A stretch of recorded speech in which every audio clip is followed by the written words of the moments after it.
Hi guys, how you doing? Here we are again. It's a rainy Wednesday here in the UK. Miserable, cold weather. There's even a traditional plastic bag hanging in a tree that I can see from my window, and that's what makes this kind of weather special. So here we are. It's the road to Games Day. This is what the video is entitled. Or the video is titled, sorry, not entitled, but the video is, well, it might be entitled, who knows. So here we are, it's the Road to Games Day. So I'm working on a diorama piece. At the moment I've just base coated it and started doing all the bits and pieces to it. So you're going to say, well, hold on, it's not all done yet. No, it's not all done, but we're getting there. So this will be a series of videos leading up to Games Day. Well, I'm going to enter for the first time. Now I'm not expecting to win, because you don't always, and there's a lot of stiff competition out there. So I'm entering Diorama, and I'm entering the unclassified, whatever it is, the one where you can just enter anything, on a large base. So I'm going to be mounting this diorama on a 30 centimeter by 30 centimeter base. It's going to be a diorama, and it's going to be the Siege of Terror. So the guys on Facebook, when I posted this picture up, yes, you got it right, Trevor, well done, but I got a feeling I did tell you, so that's cheating. So here we are. So what have we done? We're starting on the Contemptor. He will be the centerpiece, and he will be being attacked by loads of word bearers, and he'll be protecting a massive hole in a wall, and there'll be a few other dead bodies scattered around. Now, if you remember, Legionnaire sent me a whole load of Forge World models, so I'm going to be using those in this diorama, and when it's finished and I've entered it to the competition, I'm going to be putting it in the post and sending it back to him.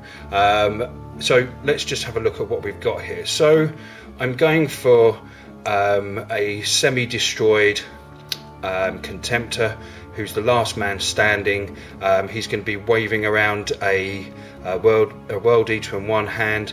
He's going to be coming down, so when we look at it like this, his foot's going to be coming down, and there'll be a world eater underneath with his arms raised going, no, don't squish me, and he'll be going like that. So let's have a look at him. So if you can see, there's actually a face in there. Now, I've been playing around with a lot of green stuff. I literally had to cut away half the face, and then I thought, hold on, I haven't actually moulded the other side of the face yet, so I had to grab another Contemptor head, mould that. So if I can get this to come closer and we can focus, there we go. This is the best I'm going to get with this camera. You can see the head in there, and I've green stuffed. If I get a brush, that'd be easier, because I can point better than my big fat stubby fingers. So I've green stuffed this and the mouthpiece, or the vent piece that's there. You can see inside there's a face. I've wrecked the whole of this, cut it away, drilling and scalping and cutting, and we've got wires and stuff hanging out. Now, there'll be a lot more evident once it's all washed and stuff and highlighted and played with. On this side, we've got an arm that's been ripped off. We've got loads of bullet holes and stuff in the side there. I was thinking of embedding like a chain axe in there. Actually, that would look quite cool. And you've got wires and stuff hanging down there, and if we spin him round, there's his hand.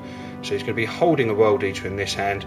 I don't know whether to have him flailing around or actually shooting. I think that would be quite cool, because the whole idea of the diorama is it's a scene in time. So it's a shot basically of what happened, and you know, I want to create something that's really sort of like something that stands out, that has loads of different things happening in it. So every time you look at it, you notice something different in it, and you know, all that sort of stuff, basically something exciting. And I think with loads of word bearers sort of rushing up, and there'll be loads of dead bodies all over the place where he's been firing away with his assault cannon before he got or Kerry's sort of assault cannon before he got blown off, and that'll be laying there in this. And I don't know whether to have snow around, because I really love the idea of snow. Now, if everybody knows, the Imperial Palace is set up in the Himalayas, and it covers the whole mountain range. Now, the amount of heat the city would get off would be huge, but I'm thinking this is like an outer wall, you know, that's,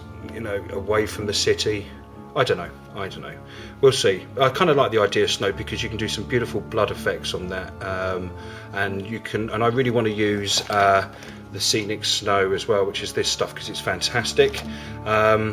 So let's have a think about that. But there's going to be tons of world eaters running up, trying to get him, sort of thing, and he'll be like the last man standing. And I kind of like the idea of him coming down and crushing a world eater underfoot, and wiggling, throwing this one around, sort of thing. So yeah, so there he is. Let's just have another closer look up at the face.